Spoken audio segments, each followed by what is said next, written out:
മനുഷ്യ വന്യജീവി സംഘർഷത്തിന് ശാശ്വത പരിഹാരമുണ്ടാക്കാനാകില്ലെന്ന് വനം മന്ത്രി എ.കെ. ശശീന്ദ്രൻ. മനുഷ്യ വന്യജീവി സംഘർഷണ ലഘൂകരണ തീവ്രയജ്ഞത്തിന്റെ ജില്ലാതല അവലോകന യോഗത്തിൽ ഇടുക്കിയിൽ സംസാരിക്കുകയായിരുന്നു മന്ത്രി. നേര്യമംഗലം ഫോറസ്റ്റ് റേഞ്ചിൽ പട്ടയമുള്ളവരെ ഉൾപ്പെടെ ചേർത്തുകൊണ്ട് കയ്യേറ്റക്കാരുടെ പട്ടിക പുറത്തുവന്നതിൽ ആശങ്കപ്പെടേണ്ടതില്ലെന്നും മന്ത്രി യോഗത്തിൽ പറഞ്ഞു.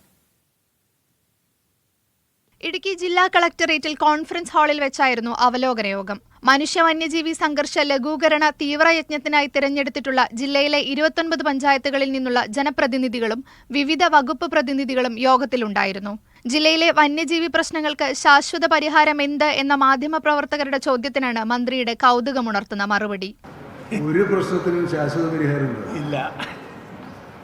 കാരണം പ്രശ്നങ്ങൾ ഉണ്ടായിക്കൊണ്ടേയിരിക്കും.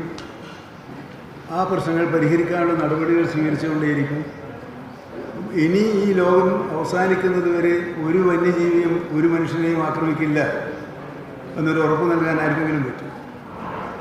അപ്പോൾ അങ്ങനെ പറ്റില്ല. എന്നാൽ പരമാവധി പരിഹാരം കണ്ടുകൊണ്ട് കർഷകരുടെ രക്ഷയും അവരുടെ ജീവനും രക്ഷിക്കുക, ഭയപ്പാടില്ലാതെ ജീവിക്കാനുള്ള സാഹചര്യം ഒരുക്കുക, അതിനുള്ള എല്ലാ പ്രതിവിധികളും സ്വീകരിക്കുക എന്നതാണ് മാർഗം. ജില്ലയിൽ വന്യജീവി പ്രശ്നങ്ങളിൽ നിരന്തരം ഇടപെടുകയും വനംവകുപ്പിനോട് കലഹിക്കുകയും ചെയ്യുന്ന എം.എം. മണിയോട് മന്ത്രിയുടെ പ്രതികരണത്തെക്കുറിച്ച് ചോദിച്ചപ്പോൾ ലഭിച്ചത് താത്വികമായ അവലോകനം. നമ്മുടെ നിത്യജീവിതത്തിലാണേലും സാമൂഹ്യ ജീവിതത്തിലാണേലും പൊതുപ്രവർത്തന രംഗത്താണേലും ശാശ്വത പരിഹാരമില്ല. വരുന്നത് അപ്പോഴപ്പം തീരുമാനങ്ങൾ ഉണ്ടാക്കും. വീണ്ടും വീണ്ടും പുതിയ പുതിയ പ്രശ്നങ്ങൾ വരും. അതിന് പരിഹാരം ഉണ്ടാക്കിക്കൊണ്ടിരിക്കും. അങ്ങനെ നമ്മൾ ജനിച്ച് വളർന്ന് ജീവിച്ച് മരിക്കുന്നവരെ ജീവിക്കുമല്ലോ, അതുപോലെ തന്നെയല്ല. യജ്ഞത്തിന്റെ ഭാഗമായി ജില്ലയിൽ 1317 പരാതികളാണ് ലഭിച്ചത്.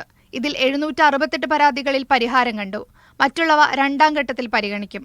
അതേസമയം നേര്യമംഗലം ഫോറസ്റ്റ് റേഞ്ചിന് കീഴിലുള്ള കയ്യേറ്റക്കാരുടെ പട്ടിക പുറത്തുവന്ന സംഭവത്തിൽ ആരെയും കുടിയൊഴിപ്പിക്കില്ല എന്ന ഉറപ്പ് മന്ത്രി യോഗത്തിൽ നൽകി.